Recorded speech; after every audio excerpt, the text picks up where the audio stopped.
Good evening. First, I just want to take care of a quick item. Hopefully we don't need it. I don't think we'll need it. But you do have a fire exit through this part of the room and then through the entrance that you came in. So just to point that out.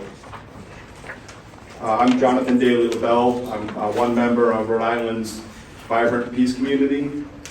On behalf of East Bay Citizens for Peace, Sisters of Mercy of the Americas Justice Team, No Endless War or Excessive Militarism, FCNL's Providence Advocacy Team, Rhode Island Anti-War Committee, and Pax Christi RI, I'd like to welcome all of you to this evening's Peace Advocates Candidate Forum. As many peace organizations involved in putting this forum together, we're hopeful that this will be an educational and entertaining event and will raise awareness on these many challenging issues of this time. We are hopeful the dialogue this evening will be built upon in the weeks and months ahead. We're very appreciative of the candidates who are here, and I would like to introduce them now. Stephanie Beauté, Walter Berbrick, Don Carlson. I don't think I'm going in order, I apologize. Spencer Dickinson, alphabetical. John Goncalves, and Anna Quesada. I apologize if I mispronounced any. Aaron Regenberg, Sandra Cano, and Gabe Amo were in touch with us, and they sent their regrets that they had conflicts. All the questions have been sent, so there will be an opportunity for even the candidates who are here, if they want to answer additional questions in writing, they can. But for the candidates who were not able to attend, they do have the questions, and we are going to follow up with their campaigns. And so whatever answers we get, we will distribute as best we can. So finally, I'd like to introduce our moderator for this evening, who will further share expectations and guidelines and see us through this evening's event. Rhode Island's one and only Steve Ahlquist.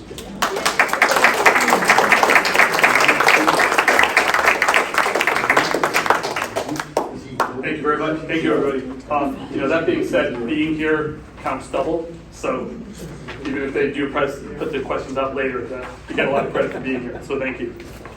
I'm going to run through some of the rules. I'm going to do it quick, and they'll be interpretive. Each candidate will start with a 60-second opening statement.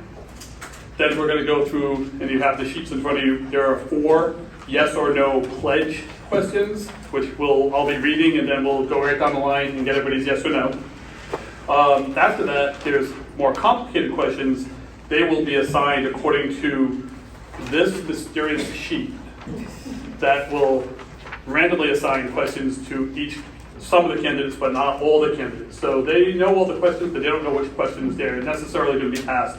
And it's completely random based on the number they chose coming in. So we didn't choose the candidate in the question. It is a randomly assigned question. They'll get 60 seconds to answer each of those questions. I will be keeping a tight rein on time. I have timekeepers here. So when she holds up that red card, the yellow card, you'll see it. The candidates will see this yellow card that says 15 seconds. I won't be bringing that up. But you will see the time's up card.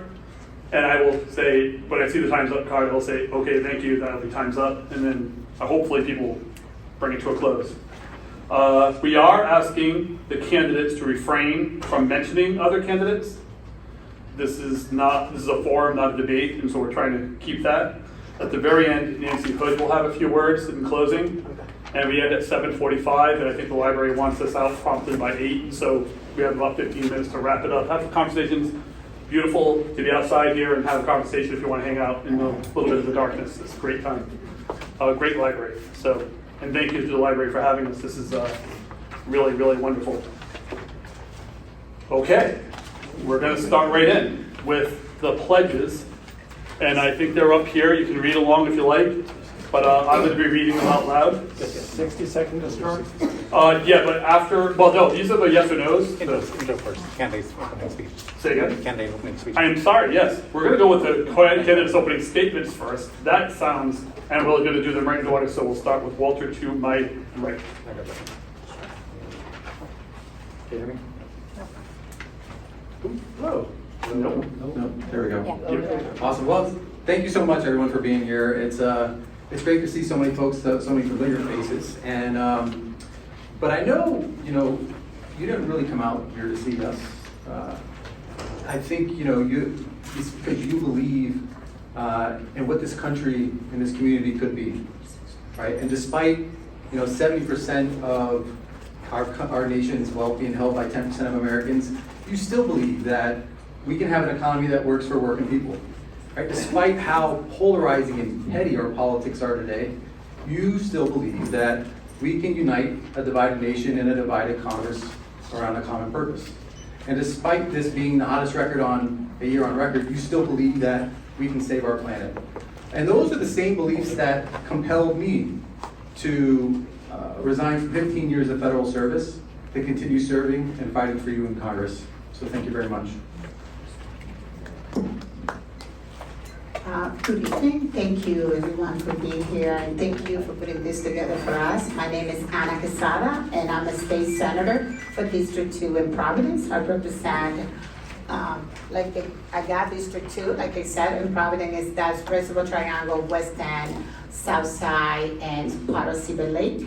I'm part of the Judiciary Committee in the Senate and the Education too. Then I passed, since I've been in the Senate, I passed many legislation that impact working family in Rhode Island, like raising the minimum wage, the doula bill, and many others. But one of the things why I'm here tonight is because I wanted people to know I love Rhode Island. I'm running for Congress because I love this country. I think I came to this country in 1982 when I was 17 years old. And as somebody had worked in factory most of my life, when I moved to Rhode Island, I started as a welfare mom because there was no job at that time. And after that, I became a social worker. And I'm very impressed with the work and the opportunity that this country gave it to me. Thank you. Thank you, Senator. Hi there, my name is Don Carlson. I was born here in Rhode Island, grew up here in Rhode Island, and went to public schools all 12 years here. Got a great education, which prepared me really well to go to a great college and get a great scholarship, which put me on a whole different trajectory. So I'm really appreciative of the education that I got, and I believe that's the key to success in life, and the key that every young person growing up in Rhode Island should go as far and as fast as they can go by getting a great education. So that's my first commitment. I also have had a long career. I've done a lot of things. I've worked in the House of Representatives, which is actually all the job we're looking to interview for tonight, is to go to work in the House of Representatives. And I was the legislative director and chief counsel for Joseph Kennedy for his first 2 terms in Congress, and then also chief of the transition for Jim Himes when he got elected to Congress. So I've had a long history and built a lot of sustainable businesses, which I hope I'll have a chance to talk about tonight. And mostly I hope we can talk about peace. I think everybody in this room is committed to the principle of peace, candidates and spectators and questioners alike. And I think it's really offered for all of us grounded in our faith. So I hope we can explore that topic tonight as well. Thank you. Thank you. My name is Spencer Dickinson. My credentials are very simple. I served 12 years in the Rhode Island legislature, 8 of them as a resident of the 1st District, 4 of them as a deputy majority leader. I know what goes on behind the closed doors, and sometimes it's not a pretty picture, and often it's spending money on things that if we didn't spend it on what we're spending it on, we can spend it on what we should be spending it on. That's a simple concept. I want to point out that my friend Jonathan Daly LaBelle, who introduced the session, got me elected back into the state legislature 10 or 12 years ago. It was 12 years ago. He may not have been glad he did, but he acknowledges taking credit for it. My friend William Smith talked me into building the first solar heated house, which we did to make a point. The point was, I'll try to keep it simple, we didn't want to build the Rome Point nuclear power plant, and we wanted to show people alternatives, not to mention that we were painfully aware of climate change, even then, many, many years ago. Everyone, thank you all for being here, and thank you for engaging in this discussion tonight. I want to thank my fellow candidates for all that they do on the campaign trail. My name is John Goncalves. I'm a 2-term city councilman representing the east side and downtown in the city of Providence. I'm running for Congress to put people first. I think in our country, we see politics often put before people. And the reason why I'm in this fight is because what I stand for isn't theoretical. I grew up in poverty to a single parent mother on the east side of Providence. And I was lucky enough to get a good education from Barton Gregorian Providence Public Schools from K through 8. And it was then Congressman Sweeney who helped me get into middle school. And the rest is history. I went to Brown for undergrad and grad school, and I've been serving in my community ever since as a teacher.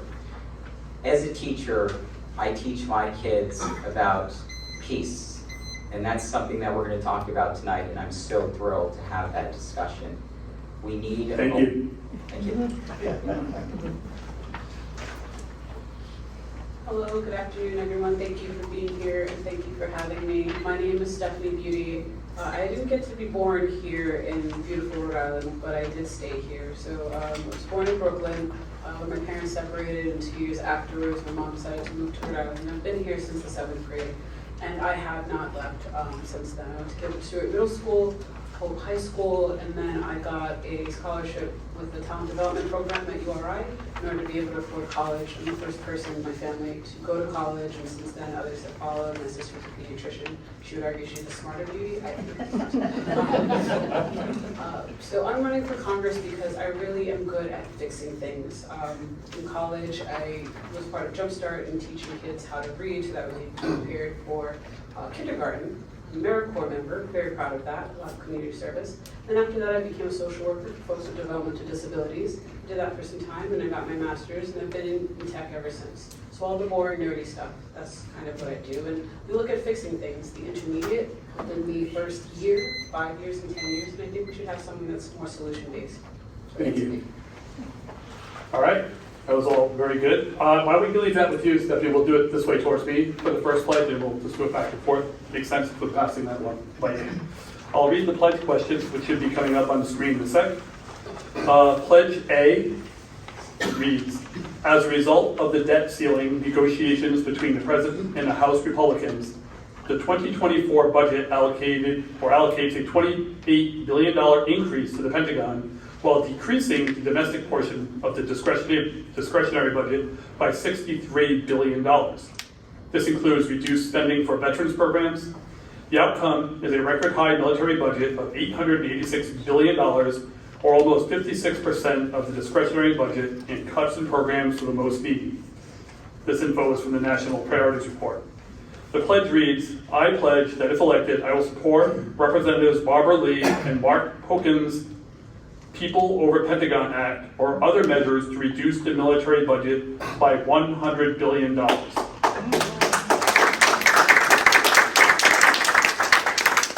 And we'll start with Stephanie, and I guess these are yes or no questions. My answer to that is yes. I'm going to do something a little unorthodox, but my answer to that question is hell yes. I get one word. One word. Sorry, it's no. I don't think that people running for office should commit themselves to issues that they're not fully familiar with. And having served 12 years as a legislator, I know that you've got to listen to the testimony before you make a Thank you. decision. I've had 40 years to think about this one, so I'm a yes.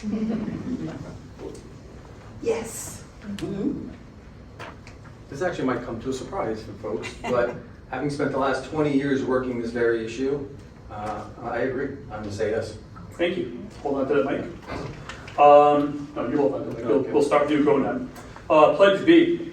The 2010 Citizens United decision by the U.S. Supreme Court allows corporations to fund political campaigns.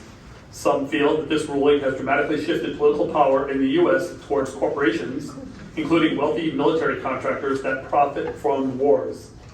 The pledge reads, I pledge to not take any contributions from military defense, quote unquote, weapons manufacturing corporate executives, employees, or affiliated PACs, and reject support the same industry super PACs.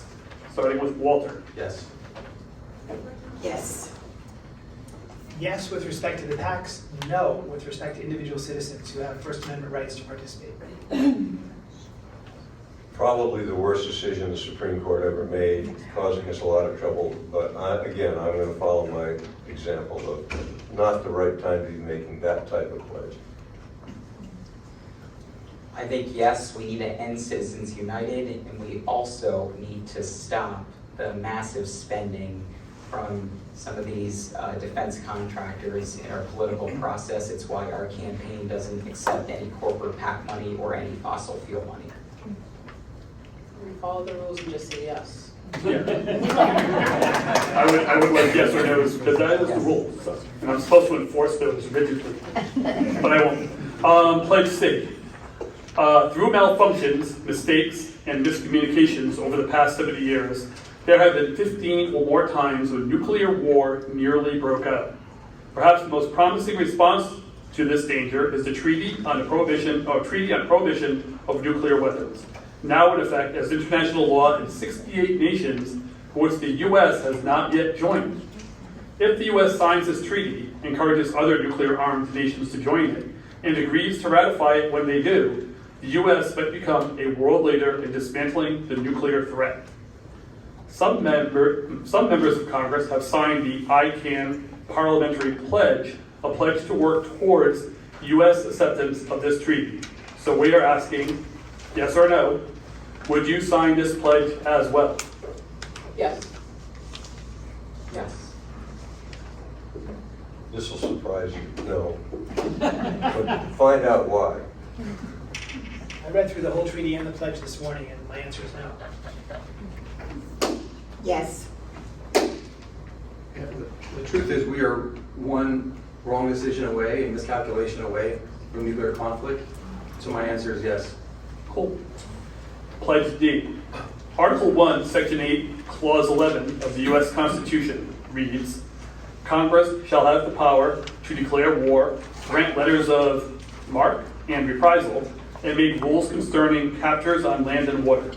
In order for Congress to reclaim its constitutional responsibility to debate the pros and cons before sending U.S. soldiers to war, quote, I pledge that if elected, I will vote for repeal of the 1957, 1991, 2001, and 2002 authorizations for use of military force.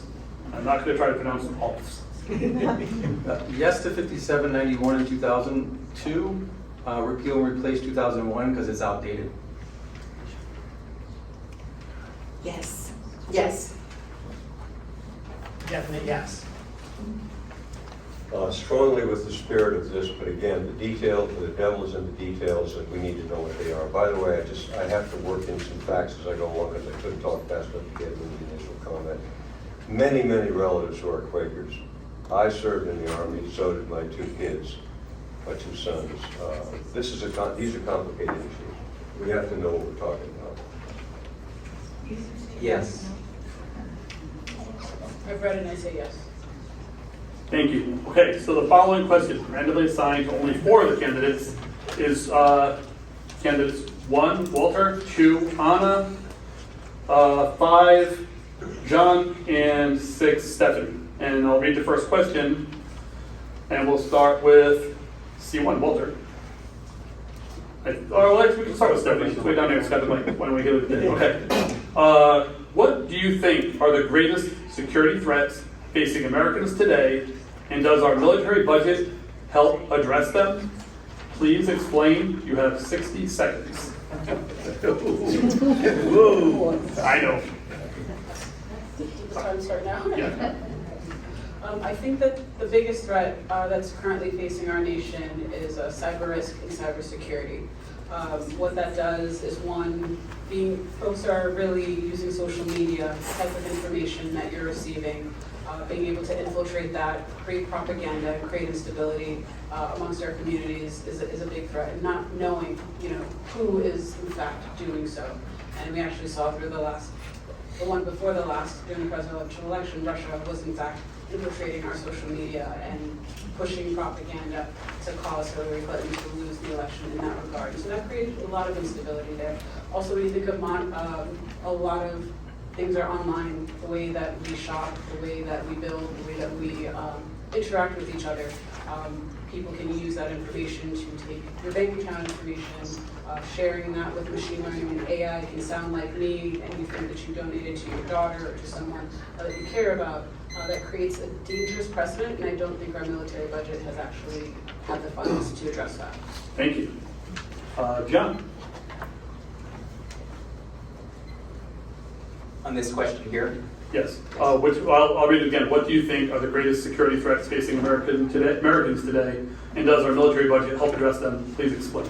yeah, I would say there are a number of threats. I would certainly say that mass surveillance is a major threat in our country, but also globally. But I would also like to pivot to say we focus a lot of our attention on China and Russia and the aggression that we're experiencing internationally. But the domestic terrorism from within is something that we need to address. Our democracy is under assault, especially from MAGA and extremist Republicans who are more intent on undermining our basic quality of life and our basic human rights, and we need to fight back. So I would say that that's something that we really need to focus on, because a lot of the threats are from within. And if we don't address those issues wholeheartedly, we may cease to exist as a nation. I think we all care deeply about democracy. So I'm just going to leave it at that. Thank you. Thank you. Next person to answer is Anna. Thank you. I think it's many, and one of them, I agree with Stephanie. Cyber security is one of the biggest one, and I don't think the United States or the Army are able to fix that problem. But another thing I believe is climate change. Climate change is a big one, because if we don't fix that problem, we're not going to be having anything what we give into our children in the future. See, we don't fix our climate change. I was looking at the news today, something happened in Alaska that really surprised me, and that is affecting everybody. Then I think we have to work very closely with our nation to fix our climate change, for us to be able to save our world and to have a country for our children in the future and our grandchildren. Thank you. Thank you. Walter? Yeah, I think climate change is an existential threat to our national security. But in the long term, I believe the single greatest threat to the United States and to our interests abroad is the Chinese Communist Party. And a strengthening relationship between China and Russia on the political front, militarily, economically.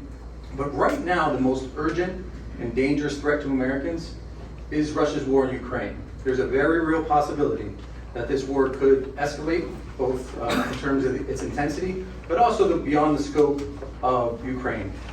And so those are the three biggest threats that I see, which is why, as your representative in Congress, I'm going to make it a point to make sure that all representatives, both Democrats, Republicans, on both sides of the aisle, really understand the severity and scope of the Russia problem set, and also bring about folks so we can come to a consensus on a long-term strategy to deal with the Russian Federation.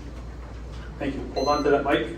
Next question is going to be for Walter, Anna, Don, and Spencer. We'll start with Walter. And let me read.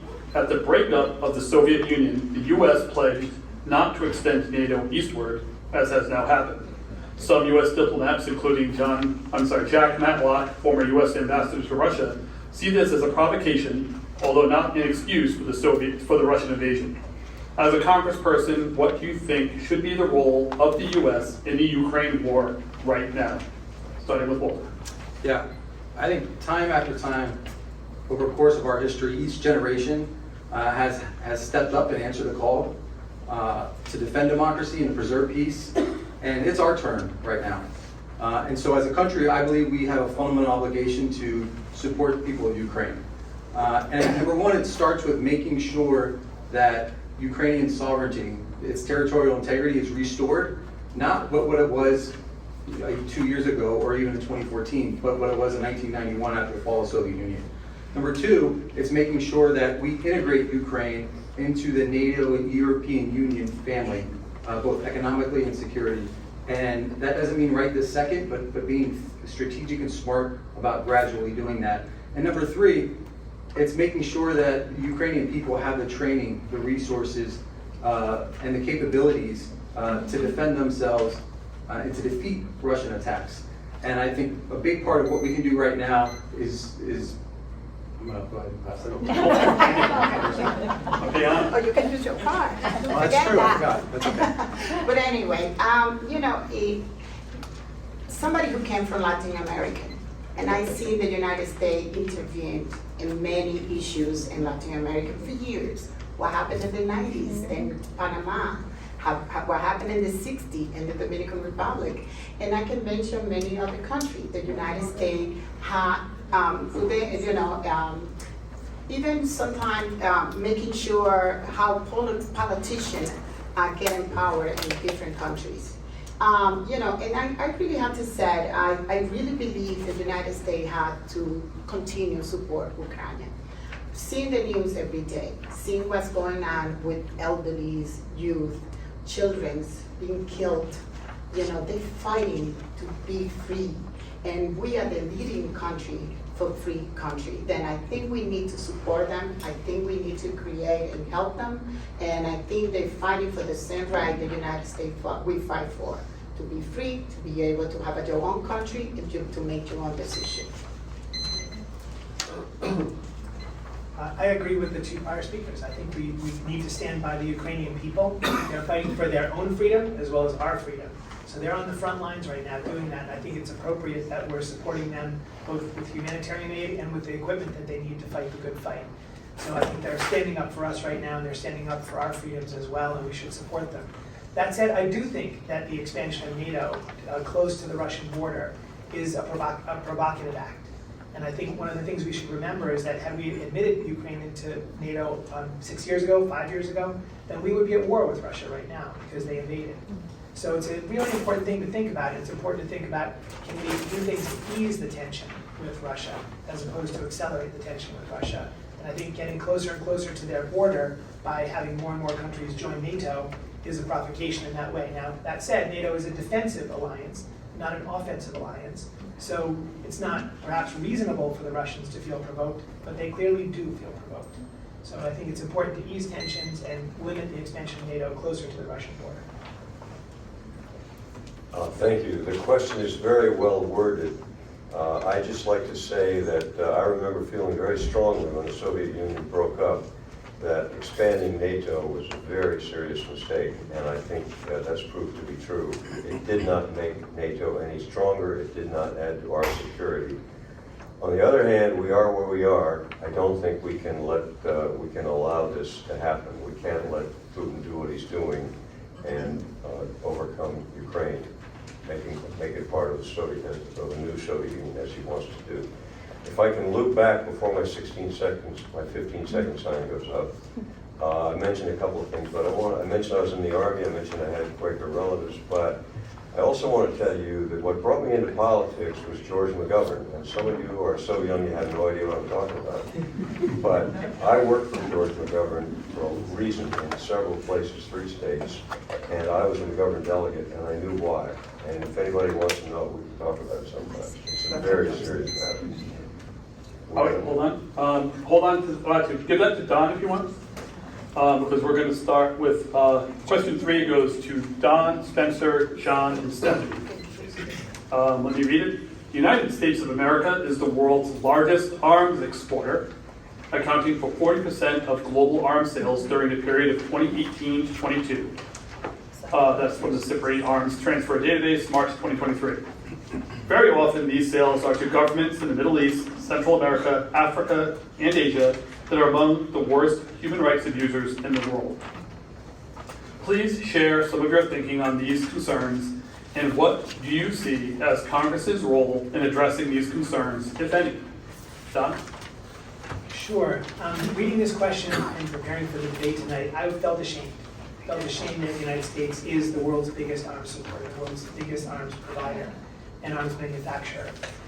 That's not something we want our country to be. We want our country to be strong and vital, but we also want it to be an instrument of the Lord's peace in the world. So I don't think that we should be supporting this kind of arms production. Maybe it helps our GDP, but I don't think we need that kind of help. So I think it's a really good idea for us to move away from that, and for Congress to play a role in moving away from that and preventing the sale of arms to foreign countries. Unless it advances the strategic or economic imperatives of the United States, then we shouldn't be in that business. There are lots of other businesses in the world, awesome ways to make money in the world. We don't need to do this. Thank you. Spencer. Thank you. I agree with the spirit of what we're talking about here. We need to not base our economy on arms, but it's a lot more complicated than that. And if I may loop back, one of the things that really made me step into this race, not just teacher pensions, which you're going to hear about a lot from, and state employees pensions from me a lot, because something we can do, I care about it, I know about it. But I've studied history a little bit, and I understand that the rule of history is, the two rules of history, every major conflict is resolved by war. Go back 2,000 years, take notes. Every weapon system is used. That tells me something. It could be in 2 years, it could be in 2 months, it could be in 200 years. We're going to blow ourselves off this planet. And we're not approaching the problem correctly today, because if we were, we would have settled it in the last 50 years. I give a lot of credit to Oppenheimer for doing what he gets credit for, which is a world without war, but we need to go beyond that. Thank you. John. So my fourth graders fundamentally understand this: kindness and peace.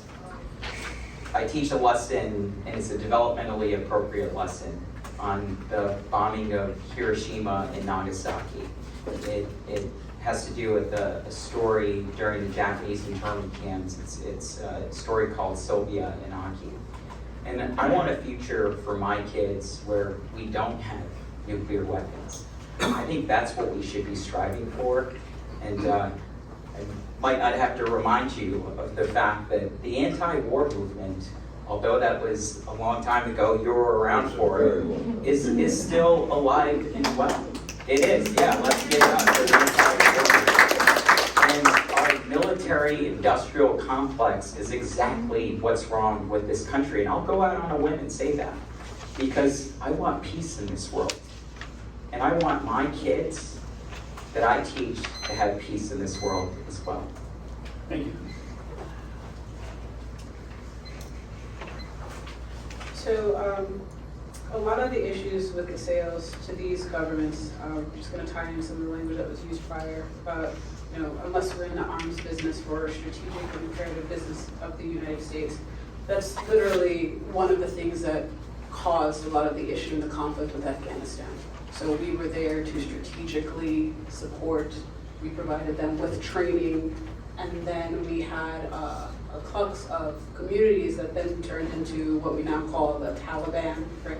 Those are the same people who were trained by US military personnel and who now use those weapons, right, for their own guerrilla tactics to hurt not only their communities, but also American soldiers who are trying to keep and maintain peace.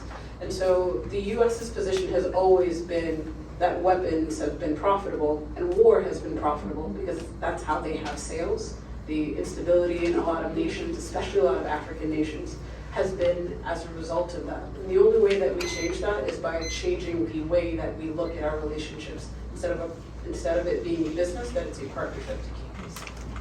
Thank you. Our next question is only for 3 candidates, so we're cutting one of you out. No. But that's going to be John, Spencer, and Don. And the question is, we can start with you, John. The United States is leading the global arms race, including fabrication of a new fleet of nuclear-armed submarines and other types of enhanced nuclear weapons. What are your thoughts on whether this escalation will make us in Rhode Island and across the country more or less safe? Well, I touched on this. It's not going to make us more safe. More weapons of war and weapons of destruction aren't going to make us safe. We are going to annihilate ourselves if we don't take this very seriously. And I'm actually tired of the fact that we see the top 5 military contractors getting all these big contracts, and we don't even have real auditing that's occurring with the Pentagon. The fact that we have a $28 billion increase and our military budget is problematic. We are spending massive amounts of money on potentially annihilating ourselves. And I'm gonna say every single day of the week, we need to be investing in jobs and education, not war and annihilation. Spencer. I take a different view. I don't know the details of how much we're spending on nuclear submarines. I don't know what we're spending on nuclear carriers. There are only 2 countries that can make them. We have 10, France has 1. They're electric speedboats. If we didn't have them, we'd be in deep trouble. Foremost, it wouldn't last very long. And that's a serious problem. Is that an excuse for profiteering with arms and weapons? No. And we have to address the issue. But I am glad that we have the F-35 and F-22. I am glad that my cousin is working on arms for those planes. I'm glad that prevents things from happening that we wouldn't want to have happen. I am very glad that I was born in this country in 1943 instead of in Europe. There are a lot of people who suffered. There are a lot of people in China who suffered from our friends, the Japanese, occupying them. We can't let that happen. This is a very serious problem. So let's not, there's an old expression, maybe I'll end with it. Those who don't respect their own army will soon find themselves respecting someone else's. There's a different way to deal with these problems. Thank you. I went to my first disarmament conference in 1983, ironically at West Point, which was an interesting place to go to a disarmament conference, but it was a great learning experience. And I went back and dug out my notes in preparation for tonight. And you know, one of the first things that you learn when you study these issues is that submarines are different. The nice thing about submarines, and believe it or not, there's a nice thing about them, is that they can be taken out in a first strike. So they're actually, if you wanted to get rid of all of our nuclear weapons, the last ones to go should be the submarines, because they can't be, they're a no first strike weapon, because they're so well hidden beneath the surface of the sea. So in this case, I don't agree on the submarine part of it, although I'm a vigorous advocate for nuclear disarmament in general. Okay, new question. And I want to remind everybody you have yellow cards, which if you play them, will grab you some extra time if you think you need some extra I time. thought it was for penalties, no? Yes, that's on the field. This question is going to start with Walter, then it's going to jump over to Don, then it's going to jump all the way down to Stephanie. So it's 1, 3, and 6 for those following at home. The U.S. currently has 750 military bases in more than 80 countries. Do you think that the U.S. military should be in a position to dominate the world indefinitely? What might the benefits be of seeing the U.S. as part of a multipolar world instead? Yeah, we're already in a multipolar world. I mean, every day we see authoritarian governments like China and Russia redefining and undermining the international order that we have spent the last 75 years plus defending alongside our allies and partners. And a big reason why we've been so successful is because we have our forces forward deployed. And that does a couple things. One, it allows us to deter potential conflict. 2, it allows us to rapidly respond to like natural disasters and things like that. And it also allows us to reassure our allies that we've got their back when they need it most. Now, I know so many Rhode Islanders are frustrated when we see a skyrocketing military budget while the cost of, or the quality of life continues to decrease. And so, as the world changes, as the global security environment changes, we need to take a very hard look at our global force posture and make sure that we can reduce smartly. Down to Spencer. I'm sorry, no, I apologize. That's to Don. Apologize. Let's go sit down. I apologize. My fault. Thanks for clearing that up. So I wrote a piece one time on no first use of nuclear weapons, and that for a long time, and still, the United States has a policy that we have not renounced being the first ones to use nuclear weapons if there's ever an attack in Europe. And that's a concerning issue, right? That's a big issue for me, because I think the reason that those troops are deployed, that we have troops in Germany right now, Germany doesn't need our troops there to defend itself. They're a tripwire, and they're there so that we have a reason to use nukes first in Europe. I think that's a bad decision. So I think on a selective basis, we should pull back our troops from those forward deployed bases where we don't need them. Right now, we have the technology to project firepower, to project force all around the world with our ships and planes and so forth. We don't need to have bases in other countries, except in specific areas where it's really important for the defense of that country or the security of that country and they want us there. So I think we should selectively pull those bases back. And boy, that's a great way to pull back that $100 billion that we all pledged to do before without giving any specifics about it. That's my specifics. Spend that time with Stephanie, please, all the way to the end. So this one is a bit of a conflict for me. So I was actually talking to one of my relatives. He went to West Point. He served on a number of military bases and foreign bases. And we were really talking about this question and his experience with it. And so there is value with being abroad and overseas and actually building relationships. Because a lot of times when we hear military bases, that was honestly my assumption, that they're preparing for a war or they're there for stability issues. But his time there has been really building relationships and doing diplomacy with the community. And for them, it's the first time that they've seen a white person ever in their life in Southeast Asia, in these remote locations. And so when they see America, they are interacting with soldiers that are putting their best face forward. Now, on the other hand, I have the bit of when soldiers went to Haiti with the earthquake to cause stability and to help there. And there was the issue with a lot of soldiers doing fecal waste, and that itself caused cholera to that nation. And that was a huge problem. And so that created more problems there. So I'm a bit on the fence with that, and I know that didn't really answer the question and didn't solve it, but I really wanted to showcase both sides of that. And that's Thank why you. Hold on to that, Mike, because here's the next question. This next question is going to Stephanie, Spencer, and Anna. How do the military tensions in which our country and other countries are involved relate to the international cooperation needed to solve the climate crisis? So one, I don't think that the military will help resolve any of our climate crises because a lot of the nations that we're trying to be invested in are poor, right? So the investments that we're looking for, especially when we're relying on gadgets like an iPhone, you produce cobalt from where? Angola, right?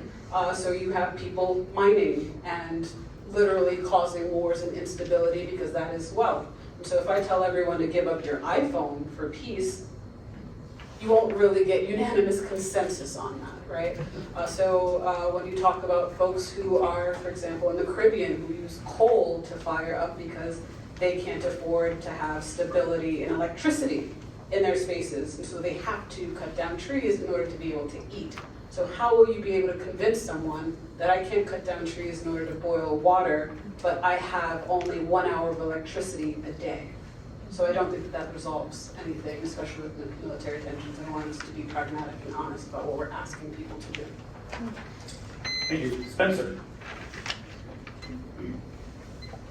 I remember a couple of years ago when some military people, speaking with authority, said that they respected the climate crisis. And they were among the first people in major roles to do that, and I appreciated it. And I think they were telling us the truth. It's a little more complicated in my mind. I think, and I appreciate you letting me look back occasionally, because these issues are very complicated. Any one of them is worth at least a half an hour with two or more of us here. And we would all learn from each other if we did do that. I want to reiterate the fact that I believe that nuclear war or use of nuclear weapons is probably far more serious than any other threat that we face. It may not happen in our lifetime, but the problem is it probably will happen, and I don't like probably. I have some ideas on how we can resolve it and why this is probably the best time in history to do it, and I'd be happy to discuss that. It's a little more complicated than 15 seconds, and I'm going to use 15 seconds to say that this gives Yeah, me 30, that's 30 That's a deal. That's non-inflationary product, which we had more of them. All right, I'll say this. We are looking at a world situation, and it kind of loops back to the, whatever it was, 750 bases. These issues are very complicated. We have vast power. I would not be one to throw that power away. What I say is that we should just make sure we're using it responsibly, and this is the role of Congress, not to grandstand, not to do showbiz, which I'm afraid is what happens a lot, but to care and look at this. If you elect me, there's some people I'm going to talk to, and we're going to not let up on that issue of resolving the nuclear threat. Thank you. Anna, you are next. Well, if you said about climate change and how the military can serve that, I don't think that can happen. If that, we can ask Puerto Ricans. How many that island being destroyed because the army used it many times to, to try different testing, especially, yes, thank you, for testing a lot of the armies that they use in Puerto Rico. And you can see the destruction and how bad that island being after that happened. Then I don't think the army or the military can fix climate change. I think they make it worse. Because most of the time when you see what happened in China, what happened in many other countries, they finish even worse after the military leaving those countries. And a lot of the third world countries, those are the biggest issue because they use them, especially the United States, go there to testing a lot of this army and how they end, how much destructions and how bad the climate is in those countries after. Then I think that's not a good idea. Thank you. Walter, you're playing the yellow card? I am. All right. So the question is, how does military tensions impact countries' ability to cooperate on our climate crisis? And so let me tell you a real practical story. So I spent a year working at the State Department under former Secretary John Kerry, under President Obama, during the U.S. chairmanship of the Arctic Council. And the Arctic Council is, I'm using another yellow card. And so the Arctic Council is one of the only forums that allows the United States and Russia to cooperate on issues related to climate change. Well, as a result of Russia's war in Ukraine, we no longer have any way to cooperate with Russia on climate change issues. So when the question about how does tensions and confrontation between countries impact climate change, there's a direct correlation. So it's important that we understand that correlation, but also have a plan to address it. Yellow card? Yeah, hand it over. Yeah, so here's one where we can tie some questions together. I would like the first impression of people who experience the United States not to be a soldier with a gun. I'd rather have it be an engineer with a solar panel. And I would rather use that money that we spend on military bases to go out and develop alternatives to coal-fired plants and alternatives to people burning coal and cutting down the Amazon and cutting down forests, and instead deploy renewable energy around the world. Actually, I'm part of a company that's out there. We've developed an app for your phone that makes every qualified electrician in India and Africa into a solar engineer. It designs a system for you and ships the parts right to you so you can install a solar system to equip 50 million more solar engineers in the developing world. I think that's the face of the United States that we should show to the world. Could you hand it down to Stephanie, please? Everybody likes this question. So while I,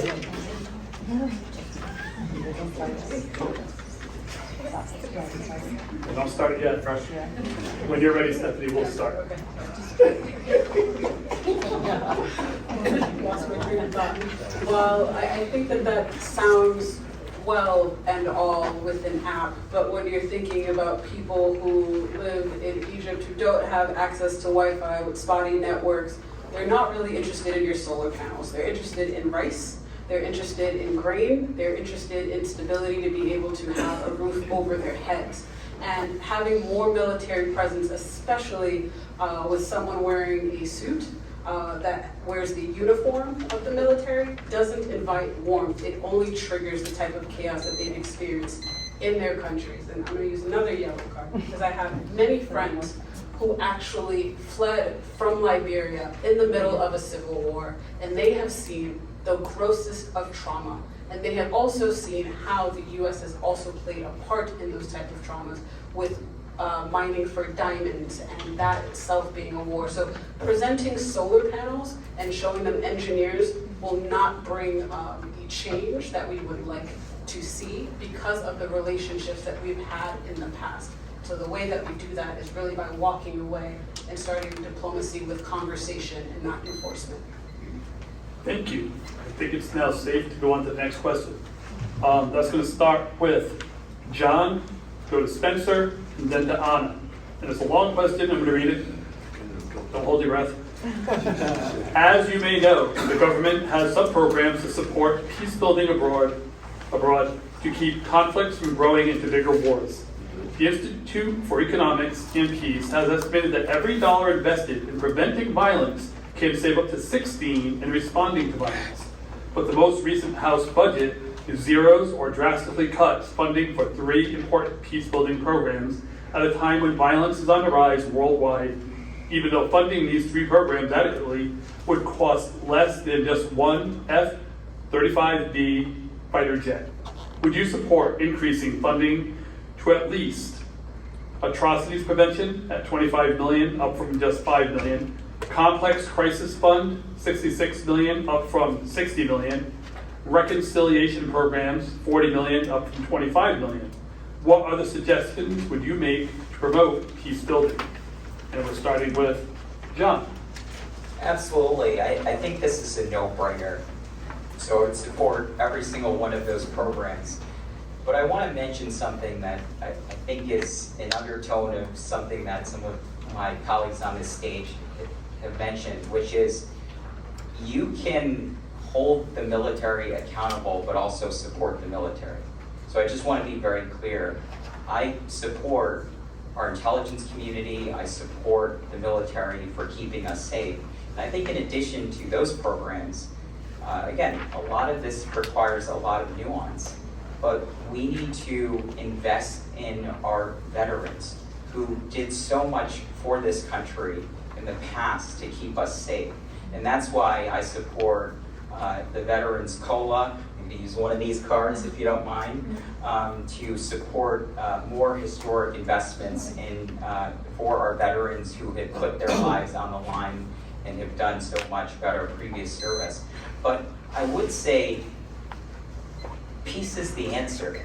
So we have seen the irreparable and despicable harm from war.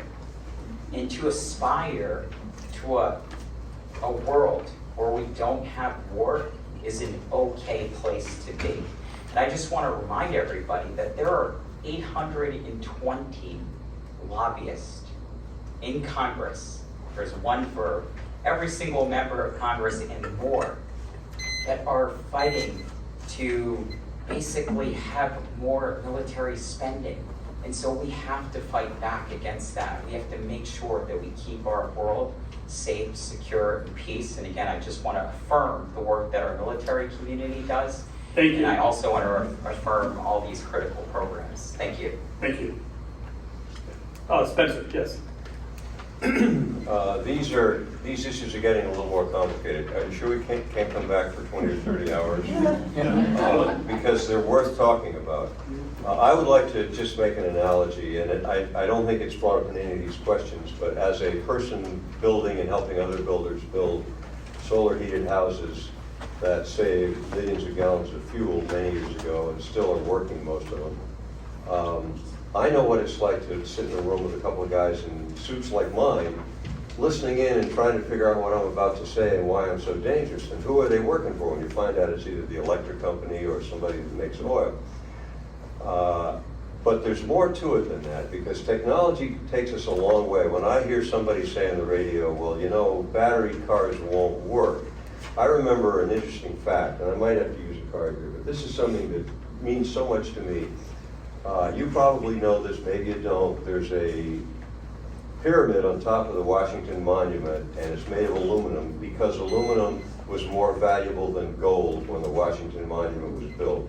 My storm door is made out of aluminum. That's technology and a smart engineer who figured out how to extract it. The same kinds of questions, same kinds of answers will address the battery issue and some of the other issues. China is building, fill in the numbers, at 14 per day coal-powered electric plants because they have to catch up with us. What can we do? What can we tell them? I think what we can tell them is we've all got some technology which is going to make that unnecessary. Maybe we don't know what it is.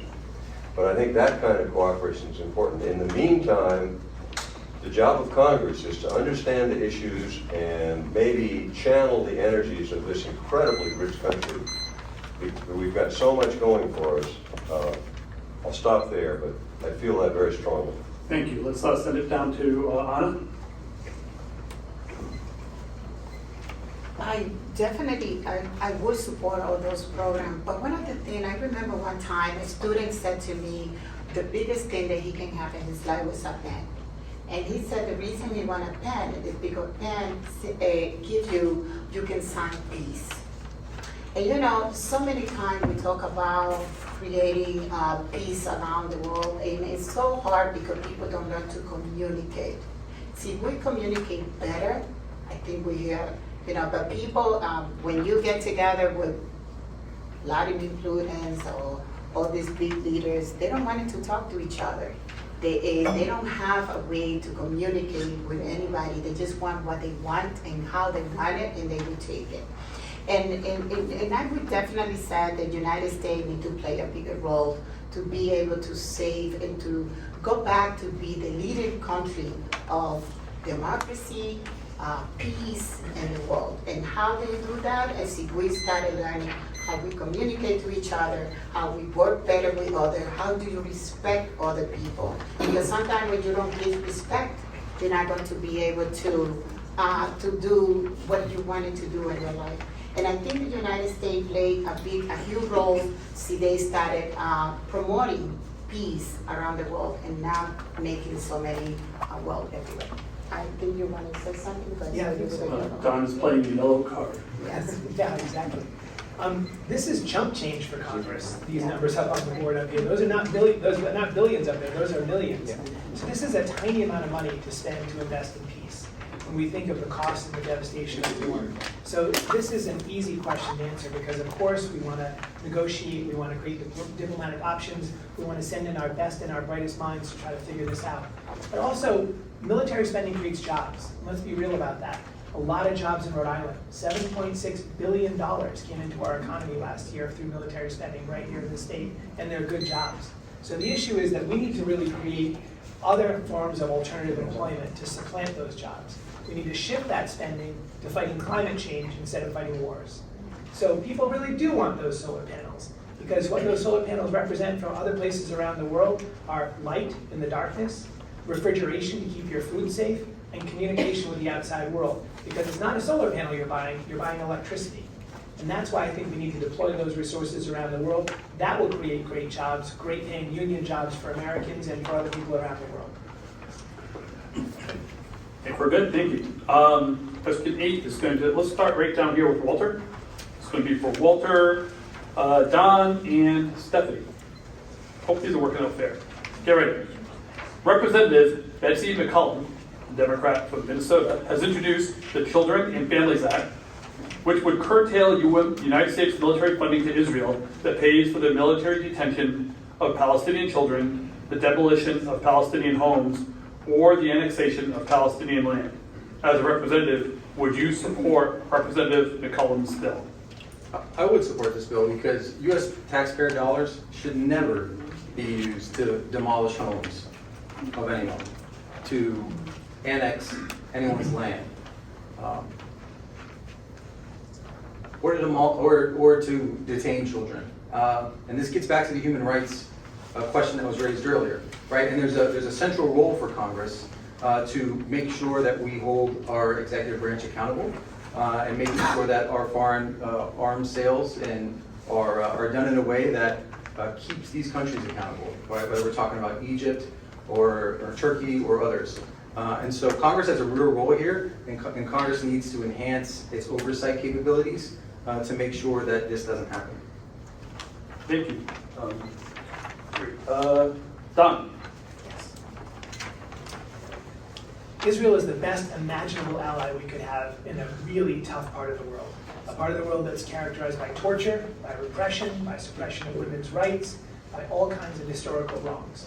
Israel is a great ally and a great friend, and we should not be messing around with the restrictions that we put on our aid to Israel. We depend a lot on Israel for intelligence, for technology transfer, and for all kinds of benefits in this country. And we have a beautiful and strong relationship with a democratic nation, still a democratic nation. Let's remember all those protests recently. Nobody got shot at, nobody got put in jail, nobody got pepper sprayed. That was a democratic demonstration. And even though we may disagree very strongly with what the current Israeli government is doing, we also elected a boneheaded president not too long ago. So we got to keep that in mind as well. And nobody cut off alliances with us or tried to mess with our relationships. And when France erupts in chaos, we don't threaten to move out of NATO. So I don't think we should abandon Israel or put restrictions, in any form of restrictions on Israeli aid in a context where they're our best ally. And if we could invent an ally, we could invent a better one than Israel in that part of the world. Thank you. Hand that down to Stephanie, please.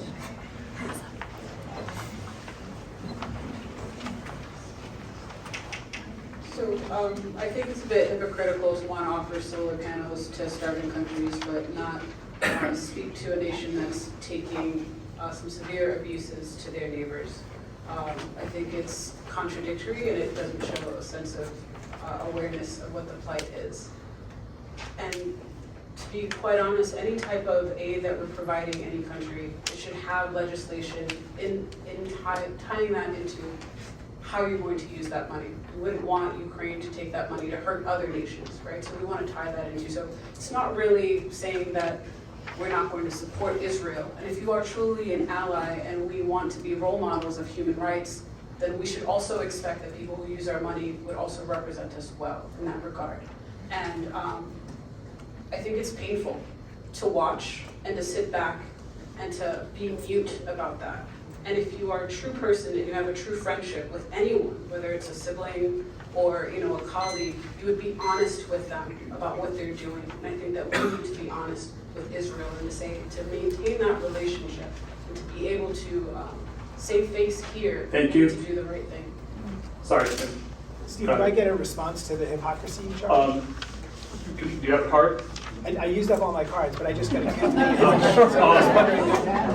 You wait until the next question, because I don't Remember, know. we had a rule that we weren't supposed to reference each other, but I Well, just. we're not mentioning each other by name. I don't want to know if that's. You're the judge. Yeah, I'm like, looking at the audience, what am I seeing? Nope, I'm not seeing a big no. Sorry. Just say, we're like, wait till your next question. The next question is going to go to John, and then Spencer and Walter. We'll do it in that order, and sorry, I don't mean to cut people off. Okay, starting with John. Question 9. Sorry, a little thrown off. The Universal Declaration of Human Rights was proclaimed by the United Nations General Assembly in December 1948 as a common standard of achievements for all peoples and nations. It sets out fundamental human rights to be universally protected. It has been translated into over 500 languages and inspired the adoption of over 70 human rights treaties worldwide. Should the United States and United Nations better promote the Universal Declaration of Human Rights for the United States and other countries? And if so, how? Thank you for this question. Yes, absolutely. Again, this is a no-brainer. But I think there's a difference between what we say and what we profess, and we're talking about hypocrisy here, and what we actually do. So I think the United States has a lot of work to do in this regard. I just think back to the Treaty on the Prohibition of Nuclear Weapons. That was, something that we had pledged to in 2021, but the enforcement and the follow-through is the other critical piece. If we say these are our values, if we say peace is our value, then we need to deliver on that. We need to also make sure as legislators, as members of Congress, we hold our government accountable, we hold the executive branch accountable, and that's exactly what I would do should I be elected to Congress. This is about accountability. This is about also putting our money where our mouth is, and peace is the way to always go. Thank you. Spencer? The UN is a great opportunity for this country, which really is a little more enlightened than many other countries, to advance some of these human values. And we're doing that, and we should continue to do that. And wherever you are, elected official, anywhere, ride herd on your civil servants, your diplomats, because they need your guidance. These issues are important. If I can loop back to the Israel question, I don't like the question because it sounds like somebody is trying to start a problem, be divisive, to maybe get some headlines. And that's a lot of what goes on in politics, and we need to get away from that and solve real problems.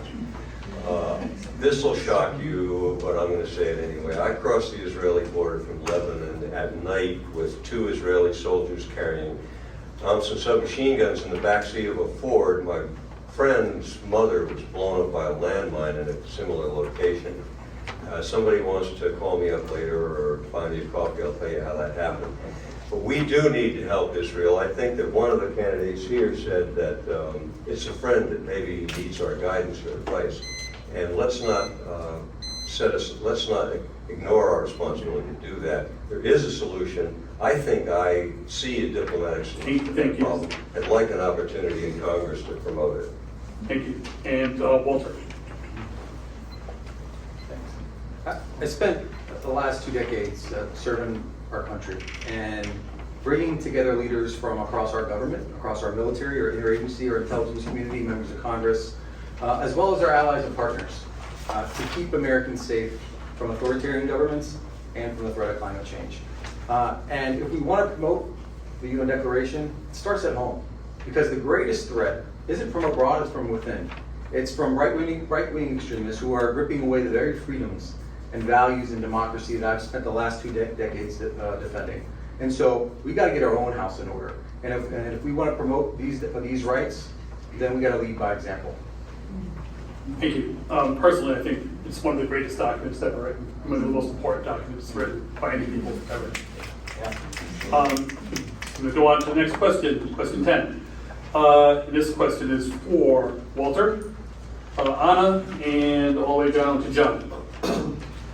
Question 10. China and India have the world's largest populations, and as such, they are important participants in the international political scene. Do you see the United States as primarily in conflict with these 2 nations, or do you see us as having important economic, cultural, scientific, and security collaborations with them? Yeah, so with respect to China, there are, because of the issues that we have, both military accusations of espionage and surveillance, disagreements over trade and tariffs, right? That has prevented us from cooperating across so many issues. And these economic, these cultural, these educational programs, they provide a pathway to peace, which is one of the reasons why when I came back from the State Department, I created and led the first program of its kind that brings together world leaders to study and come to consensus on real solutions to prevent conflict.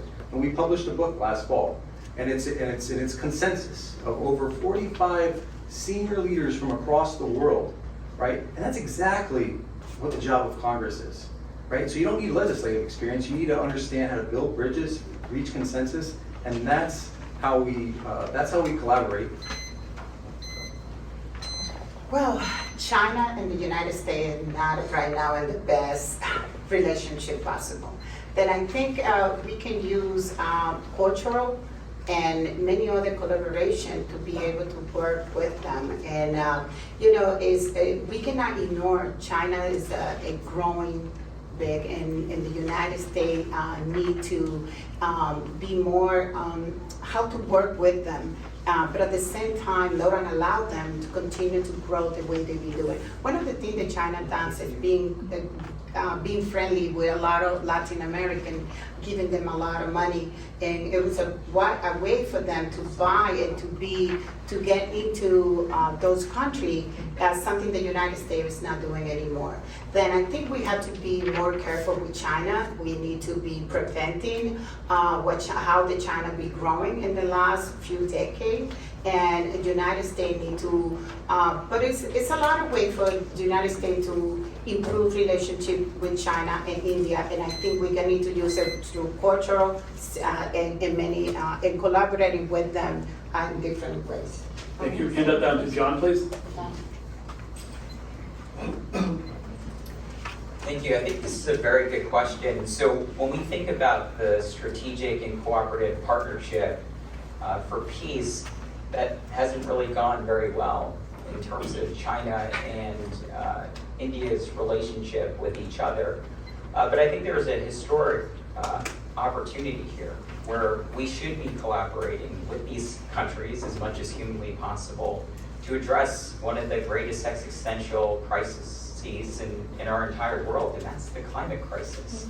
Because if we don't have a planet to live on, then we don't have a planet to live on. And so we have to work together in collaboration. There's a lot of innovation and ingenuity amongst all of these countries. And I'm not going to be naive and pretend that the geopolitical issues that we have with these countries aren't real ones. But I really wish we could channel our energy to the innovation that we need to solve our climate crisis and find common ground to advance economic, cultural, scientific, and security collaboration with these nations. Walter, you want to play your card? Okay, second. Okay. Question 11. This question is going to go to Stephanie. You can hand it to Stephanie, and then it's going to come to Don, and then Anna. So, reading the question, should the federal government's agencies, including armed forces such as the NSA, be increasing your surveillance of U.S. citizens?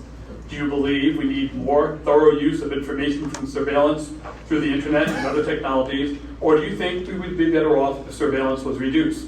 How would your policies in office reflect that? So I'm glad this question came to me because I was kind of hoping that that would be my bingo card. So bingo, I win, I guess. That's one of the biggest things and one of the key differentiators from all the other candidates is my experience in cyber risk and cybersecurity and machine learning and AI and how that's been growing and spiraling in a sense of out of control, because when there are some benefits, but then when in the wrong hands can be used in an adverse reaction, in an adverse way, in an adversarial way. So I don't think we need to increase our surveillance of US citizens. But if we're being honest, we're already forfeiting that information already. You're doing it on your Facebook, you're doing it on your TikTok, you're doing it on your Instagram, you're posting where you are, what your kids are doing, what you ate. So we know so much. So how do we make sure that the government isn't using that information to now harm? So if we have a protest about climate and we have a president that doesn't agree with that, I want to make sure that someone doesn't show up at my mom's house to arrest her. Right? That is one of the biggest things. And so having someone who understands technology in Congress is a value that cannot be expressed even further. Thank you. That's done. Yeah, I agree on this one. I think we should reduce surveillance on US citizens. And I teach in a university, and I'm always really surprised at how readily my students in the rising generation give up their privacy and give up their information in exchange for convenience or safety, even just free music. It's amazing how quickly they'll give it up. And who knew that Big Brother would come this way, right? We always imagined Big Brother being a forced takeover and a seizure of our privacy instead of readily giving it up. And yet we give up our privacy every day. And I think a lot of my students will tell me when I confront them about this, it's too late. Game's over. We've already sacrificed all our privacy, a little bit the way my colleague just said it. And so it's a really interesting dynamic and a really interesting question. I like the old saying that those who would sacrifice freedom for safety deserve and will get neither. Because you can't give up your freedom in a meaningful way and get safety because you'll give up both. So I would advocate for a lot less surveillance on US citizens and return to an era where we had some zone of privacy in our lives. Thank you so much. Anna? I cannot agree more with him. I think we don't feel safe in our houses anymore. It's so many cameras everywhere. It's so many, you on the street and anywhere, and I think it's just, it's good and it's bad at the same time when they use it the wrong way. too much information of everyone, like, you know, it's not good for the public, because what is private anymore? Who feel private? Who feel secure in their home, or in your cars, or with your phone? Anybody can see you through your TV. You know, I can't believe that you cannot even your computer leave it on. I saw that a kid was sleeping in his bed, and other people can watch him from another country, what he was doing in his own room. Then we have to feel that our children in this time, they don't feel they have any security. You have to put your life off. Oh, what this thing that now we use so much, we call, what's the weather? That you use more at home. Alexa. Alexa, anybody can hear everything you said in your home, because Alexa do this, Alexa do that, and they can know what kind of product you like. Then they will send you information. They can know what kind of perfume, anything that you use in your house. We are out of time. They can Sorry. use it through Alexa. Sorry, gotta be hard. I'm sorry, I wasn't looking at the time, but it's Alexa. It's all good. We are going really well, and we're hitting our, oh wait, I'm sorry, Spencer. On this topic, could I just say? Yeah, you Okay, apologize. You also have Alexa. He had Alexa. Take a good look at this, because it's going away. I don't think it should. I think it's a big mistake. That's the kind of thing that Congress ought to provide guidance on. I want to show you something else. Maybe you have one too. Mine has tape on the front. So does Mark Zuckerberg. What does he know that I know? What I know is that somebody can listen to me anytime they want. They can watch me while I'm sleeping. It has a 180-degree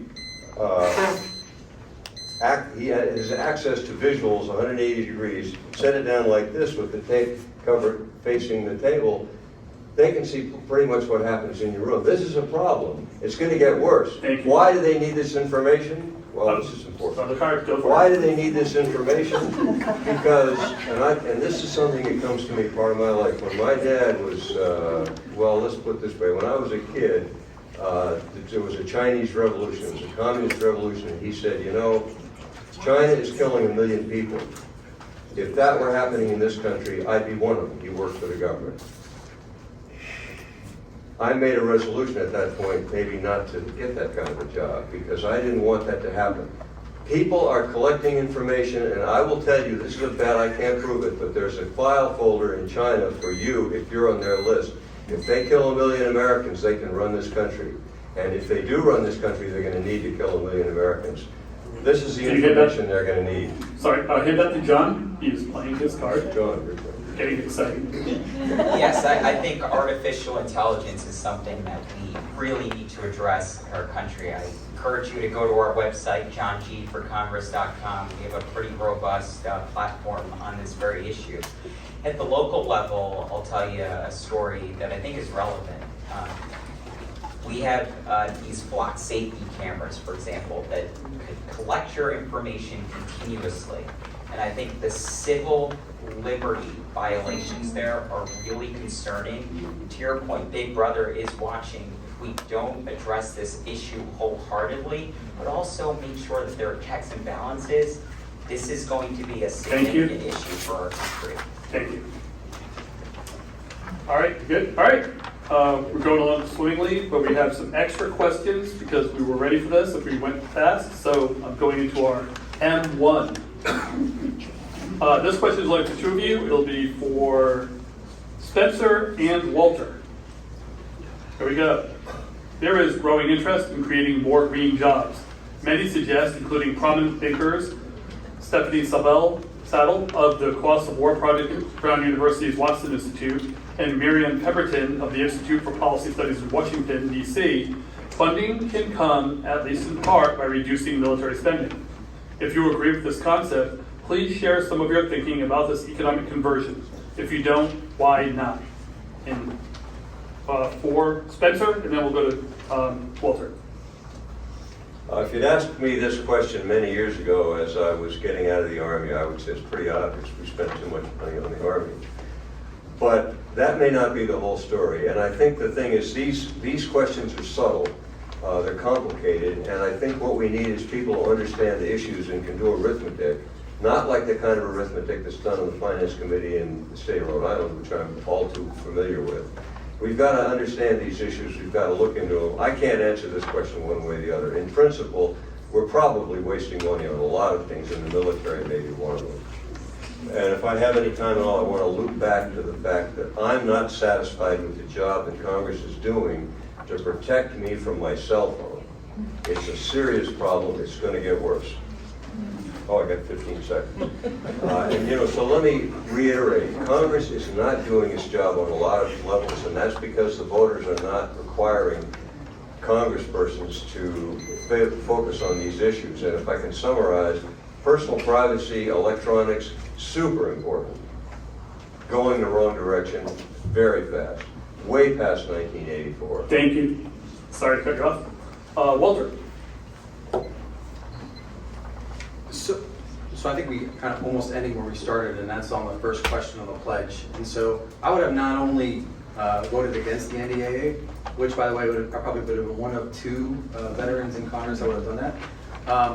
I would also support an amendment that reduces the military budget by 10%, $100 million, right? And so we spend $1 billion on one ship. That one ship alone, if we didn't build it, we could solve the housing crisis right here in Rhode Island. And so I'm going to be a strong advocate for making sure our military spends smarter, not bigger. Thank you. I've got more questions. So this one is going out to John and Stephanie, so you can hand it all the way down. What are your thoughts about the recent U.S. decisions to send cluster bombs to the Ukraine? Would you favor U.S. ratification of the Convention on Cluster Munitions that prohibits the use of these child-killing weapons? This is a very good question. So as I have reflected on this, in fact, I had a person email me and reach out to me about this very issue. I just think it's sickening that we have done that, and I've taken a moment to reflect. I think I had a position that was, you know what, we have to potentially, we have to really think about the intelligence implications, and I trust President Biden, and I trust that he's trying to keep us safe, but simultaneously, as I've reflected on this, I actually don't know if it was the right thing to do. Thank you. Stephanie? So I think it was completely wrong to do so, regardless of whatever intelligence that they had, mainly because of the damages that it leaves for years to come. So even after the end of war and people start to rebuild, someone ends up in a territory that had this type of, it is a damaging thing to see and to witness the atrocities that will follow. And I think so. I think it was honestly irresponsible on our parts. And I think we need to be honest with ourselves when we say that we want to promote peace and when we talk about human rights. This is also a form of human rights violation, because now we are literally leaving another nation with either a financial burden to kind of clean that up, how are we going to cover that cost, or abandon them with this type of technology, which has happened many times in U.S. history, which leaves damaging effects to that population and that group, and I think we did them a disservice, in my opinion. Thank you. Last question, and I'm going to play my yellow card. I'm also going to give everybody a closing statement because we have a little more time for that. So think about the closing statement. The last question is going to go to Anna and Don. So pass the mic this way, and let me read it. It says, what do you see as the greatest areas of danger where we might get into a world war in the next 10 to 20 years? And how would you suggest de-escalating conflicts to avoid such a world war? And Don, you can go first. You got the microphone. Sure. I think the greatest danger of world war actually lies in climate change. I think it was, I agree with several of my colleagues who, on this end, who said that the greatest danger we face in the world, the greatest threat to our security is climate change. Because in this context, what we're going to wind up seeing is mass starvation, mass poverty, mass flooding, mass devastation from storms as a result of climate change. That'll cause a lot of displaced people and a lot of people roaming the earth as refugees. That's a really unstable situation, and it's the kind of situation that leads to war. Maybe even global war, as the dispossessed peoples of the South, Latin America, Africa, India, and the developing world see the rich nations of the world adapting to climate change in ways that they can't. And they see us as being the people who perpetrated climate change because we developed first and industrialized and created a lot of carbon emissions into the air. That could create a world war situation. So I think that's the greatest danger, and I think the way to get around it is to proactively go out and try to mitigate and remediate climate change around the world, not just in our country, but to help people develop forms of energy and forms of life and lifestyle that both create prosperity, but also allow them to do it in a way that's renewable and sustainable. Thank you. Anna? Well, I cannot agree more with him. I mean, definitely climate change is one of the worst things that we have to face. And the United States need to take the lead in that against. We need to work on climate change because we want to leave a clean environment to our children, to our grandchildren. In 10 and 20 years, if we don't do something, we're not going to have anything to be able to work. Then I really go back in climate change, and we have to work fast, we have to do something. And it's not just big corporation, it's something, it's everybody, it's all of us. We need to reclaim, we need to do recycling much better. We need to work teaching our children. We need to do, it's everybody's responsibility. It's not just big company like we think it is. Everybody make their little part at home. Big corporation do their own, and we all work together, then we're going to be able to overcome, climate change. Because if not, no matter what else we do, see, we don't have. Okay, time. Cool. Thank you. All right, I'm going to do this closing statements with Anna and Don, because you were speaking, you didn't have a chance to think about it. So I'm going to get to you guys last for the closing statements. So I'll start with Walter, then we'll go down to Stephanie, and we'll move this way. Does that make sense? Okay, cool. If you're good with that. So Walter, let's hear your closing statement. Well, thank you so much. We are at a critical inflection point in our nation's history, right? We have an economy that doesn't work for working families. Women across our country have lost their fundamental right to choose. Our kids are getting gunned down. Our planet is in peril, right? And so this election provides us, the people of Rhode Island, a once-in-a-generational opportunity to change that, to channel our fear and frustration into a better future. And so I resigned from 15 years of federal service without a paycheck or without political connections because I fundamentally believe I have an obligation to continue serving and fighting for you. And I'm going to do that the only way I know how, by listening and learning from you, by working hard for you, by being honest with you, and serving you whether you voted for me or not. And so it would be my greatest honor to earn your vote on September 5th and represent you and your families in Washington. So thank you. Thank you. Send it all the way down to Stephanie.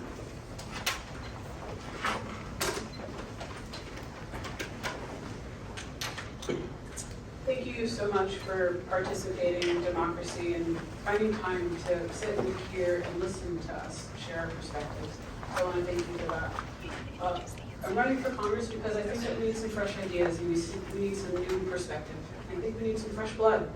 Someone who really can look at not just reactive solutions, but being proactive about how we are going to put our best foot forward in this nation. And America's had the awesome privilege of wanting to be a helper to a lot of other sister friends and allies, and also supporting those who have been in the biggest civil crises of our generation and of our time. It would be a privilege for me to work for you. I'm not going to say fight for you because I think we've done a lot of fighting to be safe. I think that we need people who are actually interested in working across the aisle to come up with solutions, to make sure that our government is respecting of our privacy so that way that does not get used against us depending on which president that we do have. Make sure that students have education, quality education, so that way they can be competitive. And to make sure that our environment is there for my daughter Luna so that way she will grow up and grow old here. Thank you. John. Thank you all for being here, and I just want to thank my fellow candidates for also being here. And it's a shame that more of the candidates aren't here because this is a very, very important discussion. And I'm here because I want to put people first, as I mentioned. I'm a 2-term city councilman. We have gotten important things done at the local level. I've been the lead sponsor on dozens and dozens of pieces of past legislation, and I've served my community on the east side and downtown in the city of Providence well. When we think about the challenges that face our society, so many people are struggling. People are worried about the cost of living, they're worried about housing, they're worried about reproductive rights, they're worried about our climate crisis. We need bold leadership in Washington that's going to put people first. We have a strong path to victory in this election.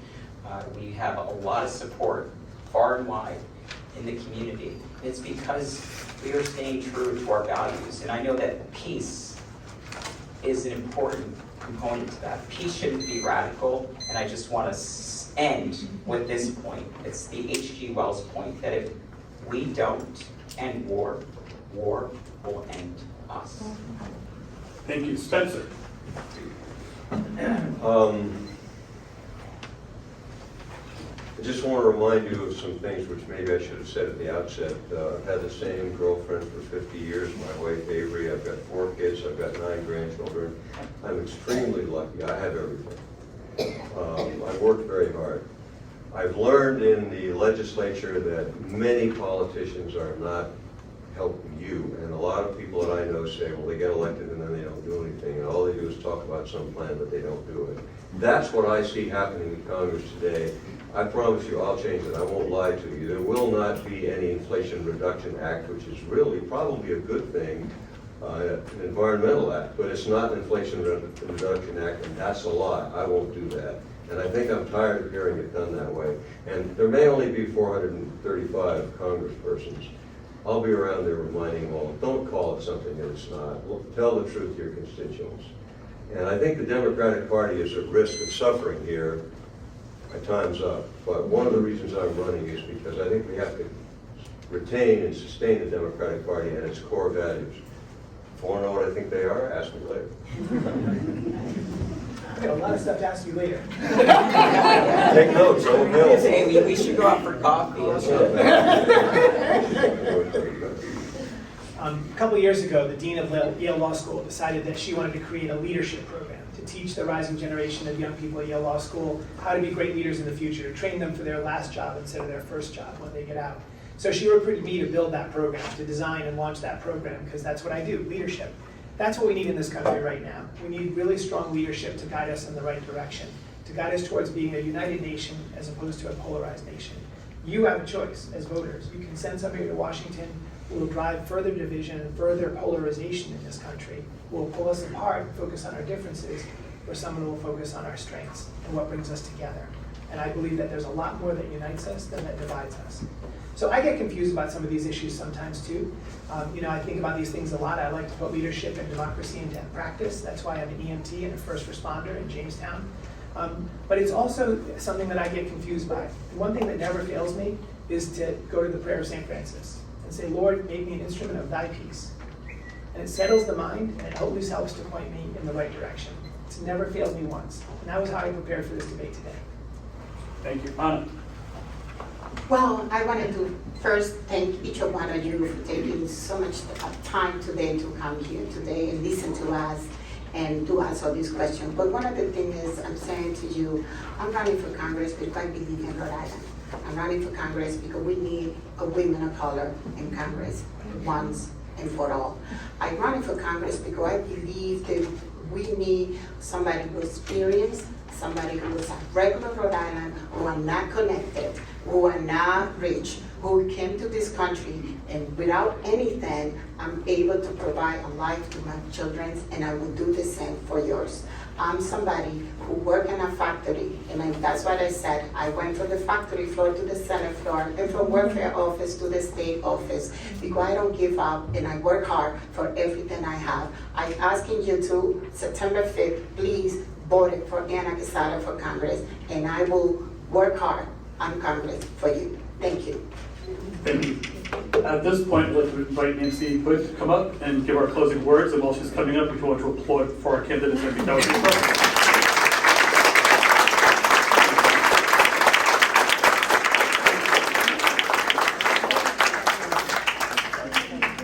I think that this whole thing has been filmed. Do we have information about how people can get access to that? I'll have it up on YouTube. Okay, it'll be up on Link available. YouTube. All right.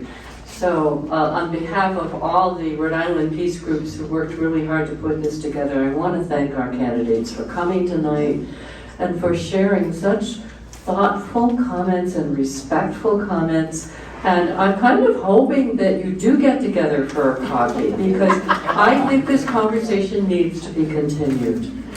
And I want to thank Steve Ahlquist for moderating and doing such a great job.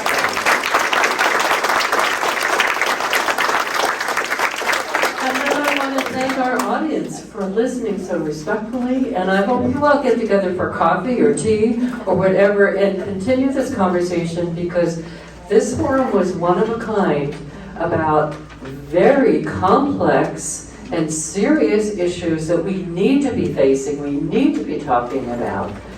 Our lives all depend on it, and I hope that we continue to meet and talk. If you want to know about the different peace groups involved, there is a literature table outside. I encourage you to, if you're not already on people's email list, do that. Come to other forums and things that we are doing.